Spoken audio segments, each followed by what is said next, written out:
It's a big year for Ford. The automaker's stock is up more than 20% this year, and the company is #1 in sales for the first half of the year. Joining us now is Stacey, Ferreira, Ford's Director of Sales Strategy. What are you hearing from customers about prices as the tax credits on EVs were chopped from the big, beautiful bill? So you're right. Ford is having a fantastic year. When it comes to electric vehicles in particular, one of the things that we're really excited about is we're up over 14% year over year for the first half of this year, which is just absolutely incredible.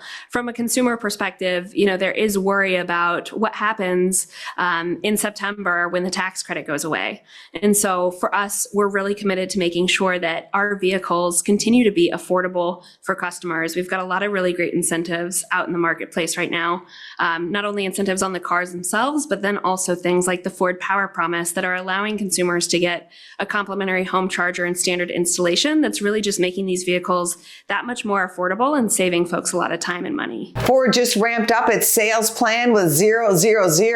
What will buyers get? We have an incentive out in the marketplace right now that's kind of an extension of our From America for America campaign. That's the 000. And you're right, Angela. What that is it's zero money down on your lease of a vehicle, $0 for the first 90 days, and 0 for 60 on a lot of our vehicle trims. So this is a great way for folks that want to get into a vehicle to have reduced cost. And then again, I'm going to kind of talk about the Ford Power Promise here because you can see the charger behind me.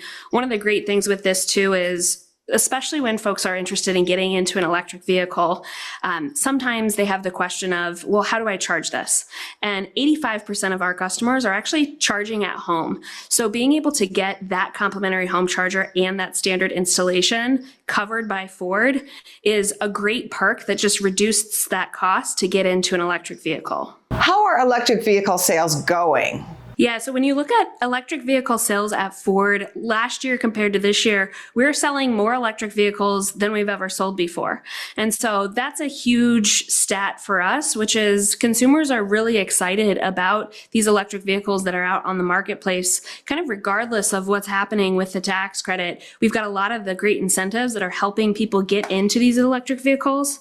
And like I said, sales are up year over year, and we continue to see a ton of interest from folks that are starting to understand just what it means to be able to pull their car into the garage at night, plug their car in the same way that they plug in a phone at night when they go to bed, and then wake up the next day ready to go, not having to deal with a gas station. So we're seeing a lot of great momentum in this space. Last year, Ford was the #2 producer of electric cars. What's the biggest push right now, EVs or hybrids? Yeah, so electric vehicles are certainly still a big focus for us. Hybrids are also a huge vehicle that are big. We're really fans of what we call the freedom of choice, which is giving consumers exactly what they want, whether that's an internal combustion, a hybrid, or an electric vehicle. We have something that kind of fits all lifestyles. And so while I personally drive an EV, I love my Mustang Mach-E, we know that there's a car out there for everyone, and we've got tons of options at Ford for consumers to choose from. Thank you for your updates and for coming on our show. Yeah, thank you so much.